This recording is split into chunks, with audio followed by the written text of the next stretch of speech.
Rintin, ibunda dari I Gusti Ayu Istri Pratnyasari, atau yang biasa dipanggil dengan Gung Is. Ya, ada? Boleh, mungkin tadi sudah ada namanya. Mungkin bisa dibantu untuk angkat tangan, ya, dibantu. Mary, ada? Ada, oke. Baik, mungkin bisa dipin. Oke, baik. Kemarin sempat chat juga dengan Ibu Mei. Terima kasih juga untuk Ibu Mei yang support kepada Ibu Wayan dan juga Gung Is untuk bisa mengikuti dan sharing via Zoom, ya. Ibu Niwayan Srintin adalah ibunda dari Ibu Gusti Agung Istri Pratnyasari yang biasa dipanggil dengan Gung Is. Beliau berasal dari Desa Ujung, Kabupaten Karangasem. Nah, menurut ceritanya, Gung Is ini mengalami sebuah transformasi yang luar biasa setelah diinfo oleh Ibu Aryati dan mengikuti seminar Ayah Edi di Karangasem ya waktu itu ya. Ada sempat konsultasi juga dengan ayah yang awalnya bingung dan juga kesal gitu ya melihat anaknya selalu menari-nari dan juga menghidupkan musik tanpa mengenal waktu, gitu, menurut pengakuannya Ibu Wayan ya. Nah, seperti apa transformasi yang dialami oleh Gung Is dan bagaimana kekuatan cinta kasih dari orang tua membuatnya menemukan jati diri yang sesungguhnya? Kami persilakan Ibu Niwayan Srintin untuk sharing. Mungkin bisa dipin ya, spotlight. Selamat malam Ibu. Selamat malam Ibu. Om Swastiastu. Selamat malam, belum coba ya. Ya, Om Swastiastu, Ibu Wayan, Om Swastiastu, Gung Is. Kunapi kabarnya sehat? Mudah-mudahan sehat semua, nggih? Ya, sehat Bu. Gung Is. Nggih. Ya, baik, silakan Ibu Wayan untuk sharing atau Gung Is juga boleh untuk sharing bagaimana perubahan-perubahan yang terjadi setelah Gung Is menemukan jati dirinya. Seperti yang dulu saya ceritakan, saya boleh dikatakan mengadulah sama Ayah Edi waktu kita ketemu di seminar di Karangasem. Setelah dapat info dari Bu Ari, terima kasih banyak sekali. Tidak bisa saya ucapkan apalagi sama Bu Ari yang telah berjasa sekali mempertemukan saya dan mengenalkan saya dengan Ayah Edi. Sama Ayah Edi juga saya betul-betul terima kasih sekali. Semoga Yang Maha Kuasa yang selalu memberkati Bapak sekeluarga akan panjang umur. Karena berkat beliau akhirnya saya sebagai ibu ya, gimana anak saya seperti itu perkembangannya. Nah, saya pulang kampung itu baru-baru di awal di lingkungan keluarga saya itu kan tidak ada yang seperti anak saya. Dia itu senangnya menari sejak kita tinggal di Gianyar. Saya asli orang Ubud, Ibu, tinggal di Batu Bulan. Nah, Gung Isnya dari umur, kalau tidak salah saya ingat dari umur 4 tahun itu pas tempat kita kos itu bersebelahan Sanggar Tari. Jadi dia main ke sana sendiri-sendiri, saya tinggal, dia kerja, dia ke sana gitu. Sampai dia bisa nari gitu. Nah, yang penguruknya itu sampai tertarik dengan Gung Isnya itu. Dia tidak dikasih bayar waktu itu ikut sanggar. Karena diketahui orang Karangasem gitu, ekonominya agak gimana gitu, dibantulah. Nah, begitu pulang kampung, kalau di daerah Gianyar orang biasa anaknya nari itu kan tidak masalah Bu, apalagi kalau punya rumah sendiri. Kalau saya di kampung, di rumah waktu itu tinggal 5 kakak gitu, hidupin musik tari itu langsung menari gitu. Semua jadinya kesel, sampai ada yang bilang Gung Isnya itu anak hiperaktif, mungkin kalian dibilang gila atau gimana, itu bingung lah saya kasih tahu dia nggak didengar. Saking keselnya dengan ngomong orang, akhirnya emosi itu ke anak, jadinya dia yang jadi sasarannya gitu. Dulu sebelum ketemu Ayah Edi, saya anggap dia yang bermasalah. Akhirnya setelah ketemu Ayah Edi, saya banyaklah dikasih petunjuk, nasihat. Ternyata saya yang keliru, saya yang salah. Akhirnya sejak ketemu itulah saya berubah. Gung Isnya pun dinasehati setelah ketemu ayah, jadinya agak bisa dia dikendalikan.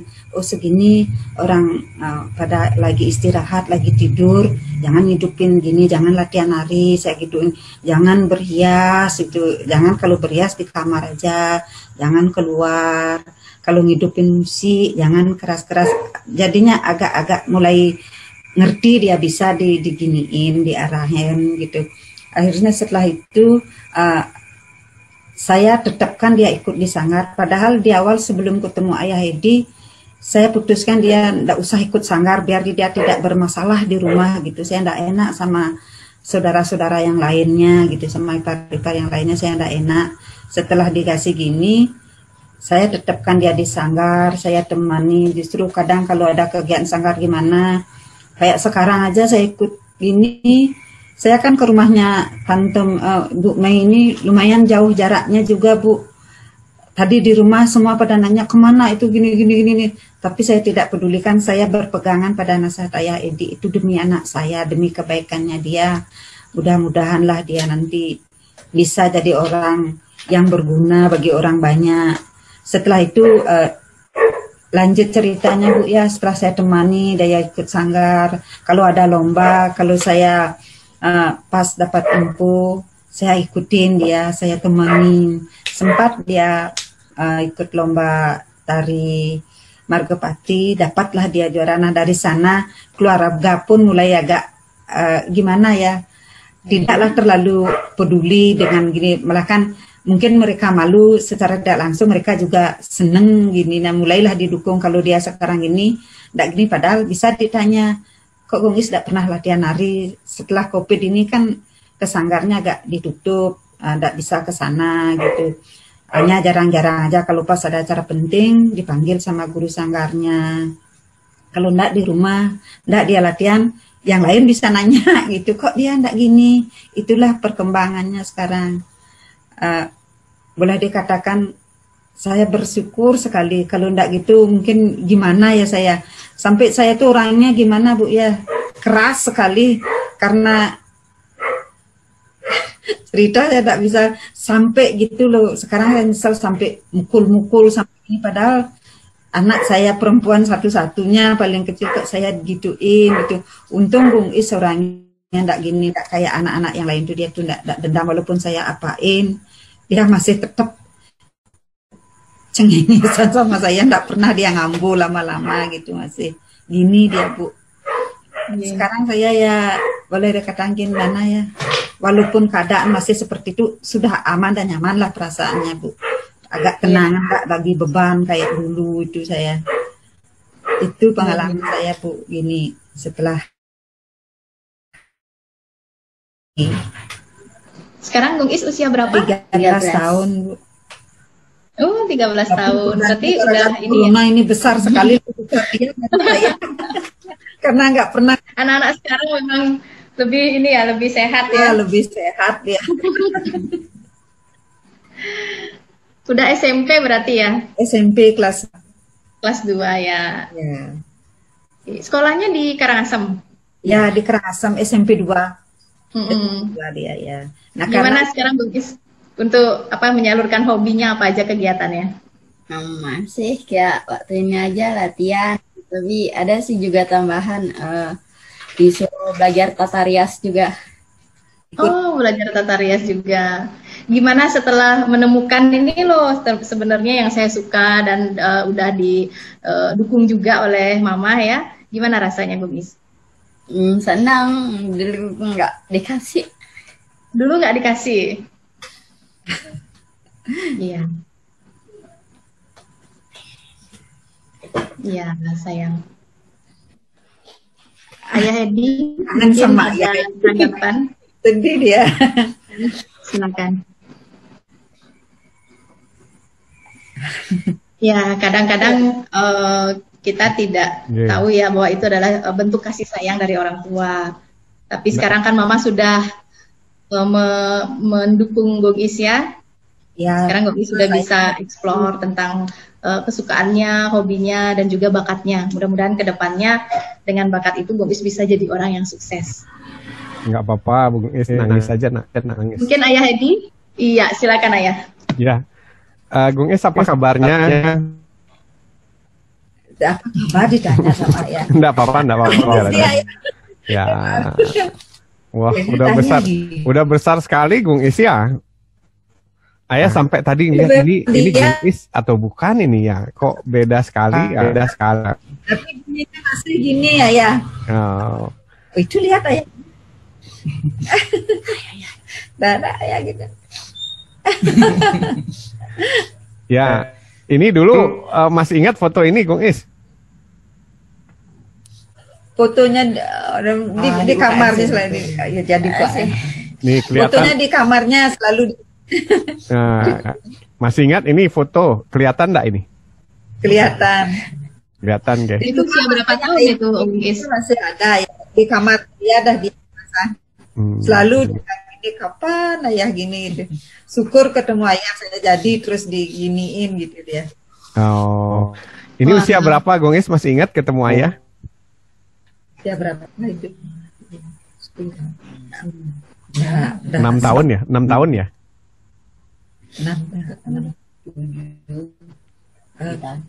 7 tahun Bu, karena dia masuknya gini sekali. 7 tahun ya? 7 tahun ya?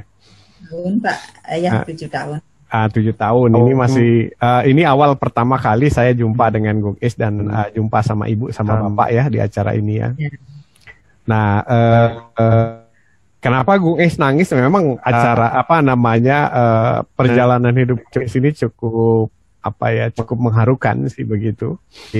Jadi kita tidak bisa ceritakan betapa mengharukannya, tapi waktu itu Gung Is sangat bahagia sekali. Kelihatan ini dari wajahnya ya, kelihatan wajah Gung Is itu bahagia sekali. Waktu itu badannya masih kecil, jadi masih bisa saya peluk waktu itu dan muat di badan saya mungkin muat. Kalau sekarang udah nggak muat kalau saya peluk ini Gung Is. Kemudian yang menarik waktu itu kalau Gung Is ingat ya, saya masih ingat ketika selesai acara Gung Is diajak pulang sama Ibu, nggak mau pulang. Ya, terus kemudian Gung Is mengantar saya sampai ke depan pintu acara, pintu gerbang ini, ruangan ini.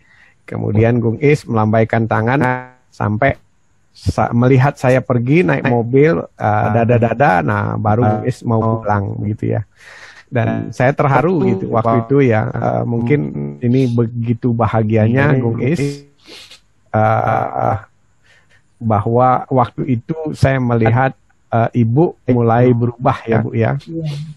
Nah, mulai berubah dan mulai lentur, kemudian mulai meyakini bahwa sebenarnya Gung Is tidak bermasalah sama sekali, tapi lingkungannya yang bermasalah begitu.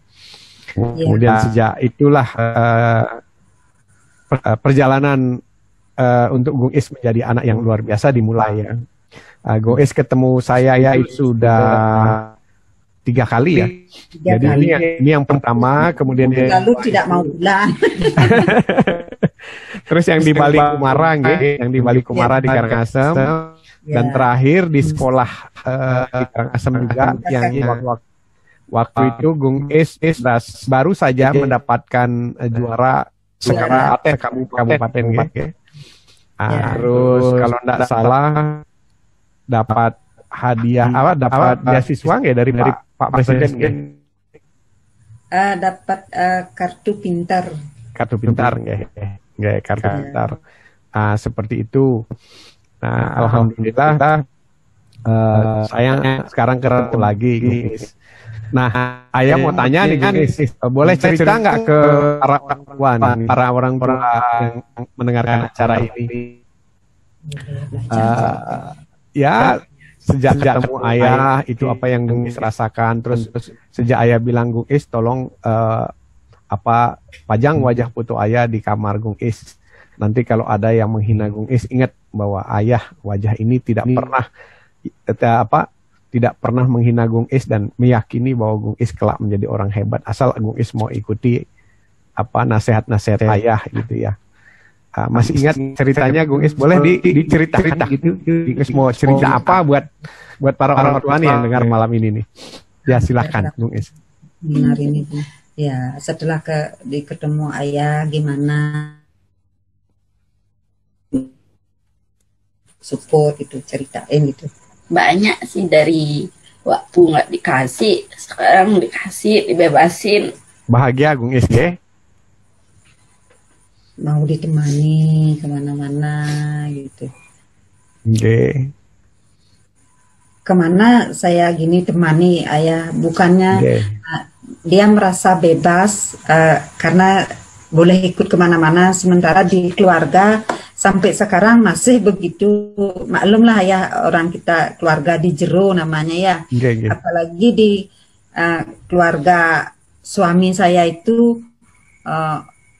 ipar saya itu dia gini, di masyarakat bendesa adatnya itu, jadi aturan keluar rumahnya itu agak ketat gitu. Sampai sekarang aja masih begitu, cuman kita komunikasi bilang, saya mau ke sini ngantar Gung Is begini, ada kegiatan ini gini. Akhirnya mereka ya, tapi di WhatsApp jangan terlalu gini. Kalau Gung Is dilepas sendiri enggak dikasih. Makanya saya selalu menemani. Kalau ke sanggar pun ditemani, diantar ke sana. Nanti pas kalau udah jamnya pulang, dia ngebel, kita jemput. Tidak boleh dilepas dari keluarga, ngasih aturan gitu, kasih keluar. Kayak tadi aja ke sini, kita ada lagi yang nganter. Ntar selesai acara ini kita ngebel ke rumah, dijemput lagi ke sini. Walaupun pakai sepeda motor ya, udah gitulah. Yang merasa Gung Is itu senang, dia merasa udah ada kebebasan. Kalau dia latihan nari di rumah, semua nggak masalah. Kadang bahkan tante-tantenya, om-omnya, adik-adik ponakannya dia jadinya ikut nonton. Ada loh dia punya ponakan yang dari Singaraja itu, kakak sepupunya itu punya anaknya. Dulu Gung Is yang ngajari dia nari waktu TK. Mesia namanya kalau tidak salah, dia sekarang juga prestasinya jauh lebih bagus dari Gung Istri. Karena dia itu faktor fasilitasnya sangat mendukung sekali. Ayah kakak sepupunya seorang guru, bapaknya juga seorang guru. Mesia namanya ayah, juara apa dia Gung? Lomba model seni tari. Lomba model seni tari itu dari dia tidak bisa nari, Gung Is yang ngajari. Padahal Gung Is waktu itu belum mahir sekali narinya ya. Tapi kakaknya sekarang merasa syukur ada Gung Is dulu yang ngajarin adiknya Mesia gitu. Prestasinya bagus sekali, Mesia juga sama, sering dia dapat juara ya. Sekarang keluarga jadinya nggak gini. Kalau dia ngidupin musik ditonton lah kadang nari, oh gini, oh ternyata gini gitu. Akhir-akhir ini karena COVID kan dia jadi males bergerak karena nggak ke sanggar, kegiatan ada. Mereka justru nanya itu, kenapa Gung Isnya nggak pernah latihan sekarang? Nanti kaku geraknya, nanti gini. Bisa mereka ngomong gitu, mengkomentari begitu gitu. Ya begitu ya Gung Is. Apa namanya? Perjuangan untuk menjadi orang hebat itu memang awalnya selalu dihina sana sini, diejek sana sini ya. Nanti suatu ketika akan muncul pengakuan. Gung Is masih ingat waktu itu ayah bilang bahwa Gung Is nanti kelak akan punya sanggar. Ya, sanggarnya itu tidak hanya sanggar tari, tapi juga berikut tata riasnya. Nah, jadi sanggar tari dan tata rias, kemudian suatu ketika nanti Gung Is bakal jadi guru. Nah, guru tari dan sebagainya, dan ini sudah terbukti ya bahwa Gung Is bisa mengajari orang menari sampai berprestasi begitu ya. Bahagia nggak? Bahagia nggak Gung Is bisa jadi guru? Senang jadi guru tari? Ya, bahagia. Gini sekali dia ya, kalau udah bilang gini sama ayah, dah bisa ngomong. Mungkin terharu sekali. Ya, Gung Is bertambah besar dan Gung Is ngelihat ayah juga, ayah mungkin bertambah tua. Jadi ayah harapannya cuma nanti apa anak-anak yang pernah ayah bimbing itu menjadi orang-orang hebat gitu, dan jadi anak baik ya pesan saya. Masih ingat ya pesan saya ya waktu ketemu Gung Is di apa istana itu ya? Ya, di Villa Surgawi. Oh ya itu ya. Nah, jangan lupa jadi anak baik, jangan lupa sayang sama orang tua, nggih. Karena bagaimanapun juga ibu adalah apa ya? sumber inspirasi, juga pendukung yang luar biasa gitu. Hanya waktu itu ibu belum berpikir bahwa sebenarnya yang bermasalah lingkungannya, tapi sekarang ketika ibu sadar, luar biasa dukungannya sama Gung Is gitu. Saya berterima kasih pada ibu, kemudian juga berterima kasih pada Gung Is, juga berterima kasih pada Bu Wayan Aryati yang telah mempertemukan kita ya. Saya juga berterima kasih sekali Ayah. Mudah-mudahan Gung Isnya bisa Ayah lihat dia sukses, Ayah masih tetap seperti sekarang, sehat, bisa melihat Gung Is sampai sukses ini berkat Ayah, terutama juga Bu Ari, dan banyak lagi di sini yang banyak seperti Bu Med, Dokter Ratnadi, banyak loh lingkungan di sini yang juga memberi saya dukung keberanian lah. Ini maklumnya saya di Karangasem kan juga orang luar Ayah, jadinya gimana? Saya juga tak bisa ungkapkan dengan kata-kata. Saya bersyukur sekali ketemu Ayah. Semoga Ayah selalu sehat dan panjang umur, bisa melihat Gung Is sampai berhasil seperti yang kita harapkan Ayah. Nggih, doain. Saya panjang umur. Saya pengen melihat anak-anak yang bimbing sampai nanti menikah dan menjadi orang hebat, karena sudah banyak sekarang anak-anak yang bimbing itu sudah menjadi anak hebat dan sudah menikah dan bahkan sudah punya anak gitu. Jadi itulah kebahagiaan saya. Mudah-mudahan akan ada lebih banyak orang tua seperti ibu ya yang mendukung anaknya.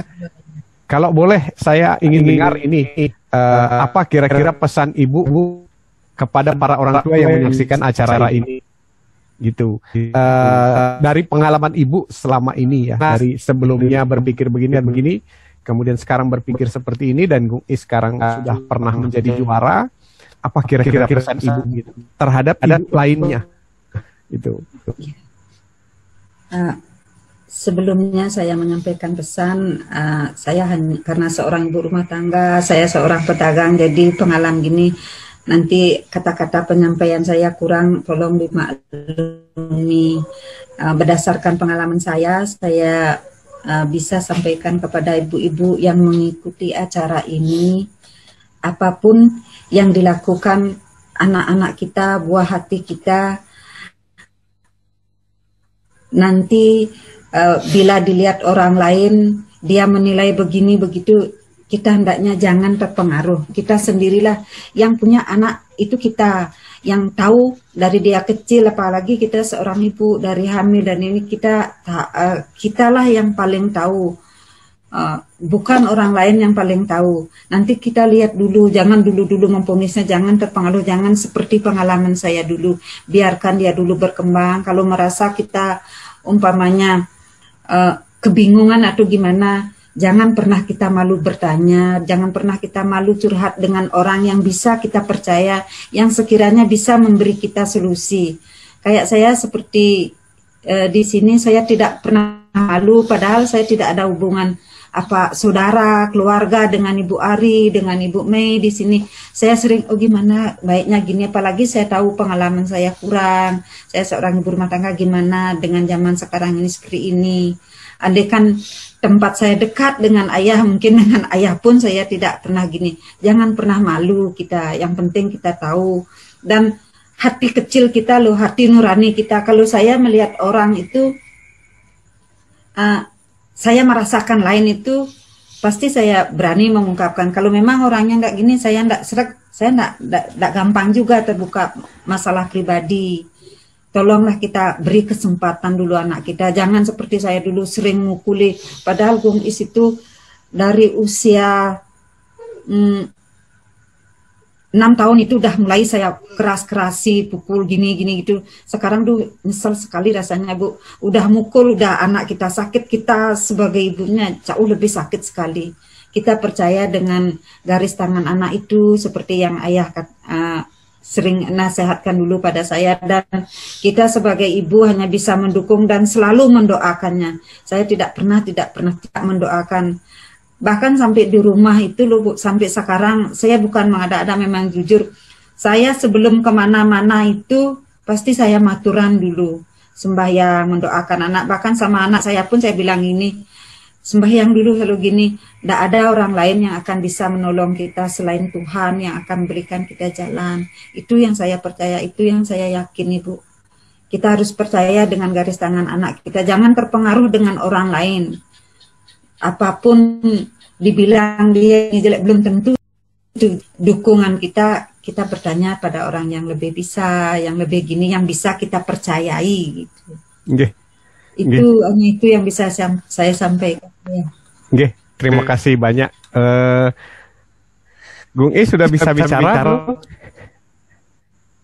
Kalau belum bisa bicara enggak apa-apa. Ayah paham kenapa Gung Is itu menangis, karena memang jalan yang kita lalui panjang sekali dan berat sekali dan sangat mengharukan.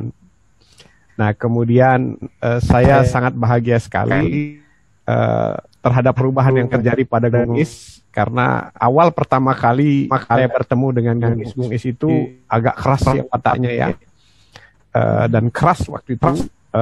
Tapi saya menduga bahwa kerasnya Gung Is ini mungkin karena pengaruh pola asuh atau pola didik, terus kemudian saya bicara dari hati ke hati, saya peluk Gung Is waktu itu ya seperti saya memeluk anak saya sendiri. Saya dekatkan jantung saya ke Gung Is supaya vibrasi kelembutan bisa melekat di Gung Is. Kemudian saya bicara banyak juga waktu itu, sempat waktu kita ke Karangasem, dan saya minta waktu itu Gung Is untuk kita sembahyang ke rumah sakit ya. Kita sama-sama ya, sama-sama mengantar. Kita sempat sembahyang ke rumah sakit kan. Ya, saya mengantarkan Gung Is untuk sembahyang di Besake supaya kelak menjadi orang hebat tapi tetap menjadi anak baik. Nah, pertanyaan yang paling kunci. Dulu saya bertemu pertama kali dengan Gung Is, saya merasakan aura yang sangat keras sekali dari Gung Is ya. Jadi mungkin karena Gung Is selama ini dicap sebagai anak nakal, anak beginilah, anak begitulah, dengan kata yang kurang pantas ya. Nah, kemudian setelah ketemu saya, kita ngobrol, Ibu melihat nggak ada perubahan dari Gung Is gitu. Ketika Ibu berubah, cara pikirnya, cara pandangnya, kemudian kira-kira Ibu merasakan nggak Gung Is sekarang lebih perhatian, lebih baik, lebih mau menolong Ibu dan sebagainya? Ibu melihat perubahan itu nggak? Melihat perubahannya itu, ada perubahannya ya. Bahkan sekarang ya, mudah-mudahan ke depannya terus dia gini. Kalau pekerjaan rumah, bikin canang, membanten, maturan itu udah dia yang bisa ngendel. Padahal di keluarga besar suami saya ya, yang dari dulu punya anak-anak perempuan seusia Gung Is, bahkan sampai menikah, mereka tidak pernah mau menyentuh yang namanya bikin canang, apalagi maturan.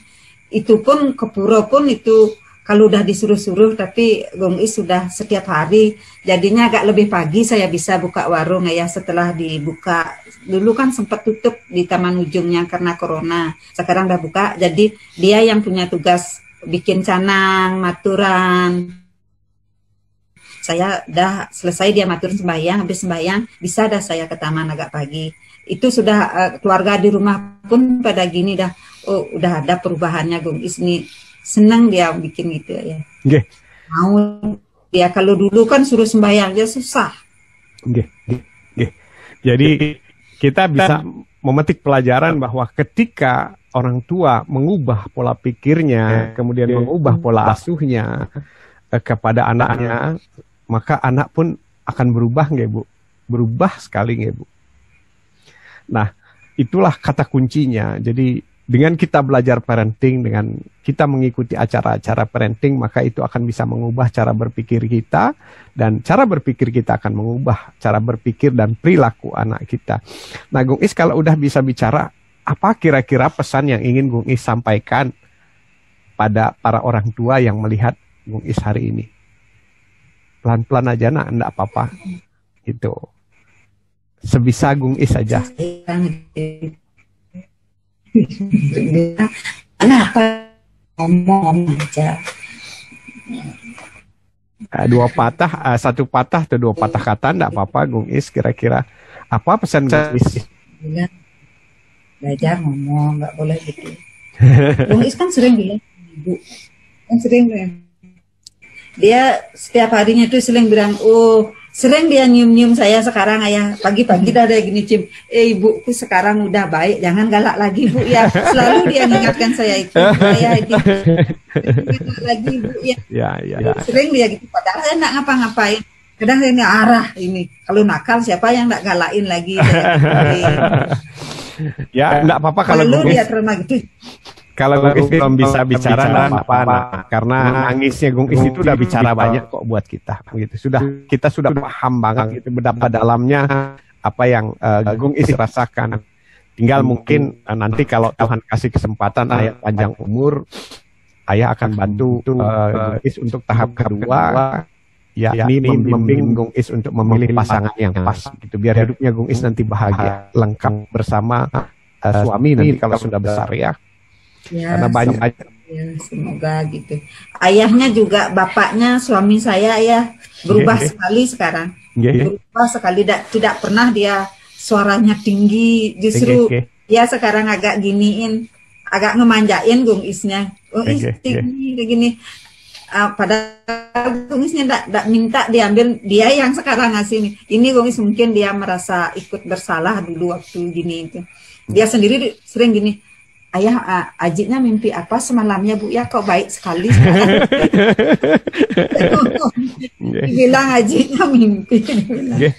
Nah, kadang dia bilang ini juga perasaan ini Gung Is beneran melek apa gimana ini ya, kok semua baik sekarang, dia bilang. Agak nyaman dia sekarang di rumah ya. Ya alhamdulillah ya, semua merasakan itu. Ya mudah-mudahan jangan lupa doain ayah ya nak ya. Is ya doain anak. Foto ayah masih ada di kamar Gung Is? Masih, selalu diginiin. Ya. Selalu di sini dia tidur, di sininya di atas kepalanya dia dipajang. Oh iya, terima kasih banyak. Nanti jangan lupa kalau Gung Is berdoa, doakan ayah ya biar sehat, panjang umur. Nanti bisa ketemu lagi sama Gung Is. Kalau main ke sana jangan lupa ayah dikasih kelapa muda nih. Seperti itu. Es kelapa mudanya sekarang dibotolin ayah. Oh gitu. Oke, baik gitu kira-kira Bu Ami. Terima kasih banyak nggih Ibu nggih kesediaannya untuk ikut hari ini. Gung Is terima kasih banyak nggih, matur suwun semua nggih Gung Is nggih. Sampai ketemu muka nanti ya sama ayah lagi ya. Baik, matur suwun semua Ibu dan Gung Is atas sharingnya yang sangat menginspirasi. Di kolom chat itu sudah banyak sekali komentar positif, mengatakan terharu dan salut atas perjuangan Ibu dan juga Gung Is untuk menemukan jati diri dan misi dalam kehidupannya. Mudah-mudahan selalu diberikan kesehatan nggih Ibu dan Gung Is serta kekuatan untuk menjalani tugas-tugas dalam kehidupan. Baik, untuk selanjutnya kita akan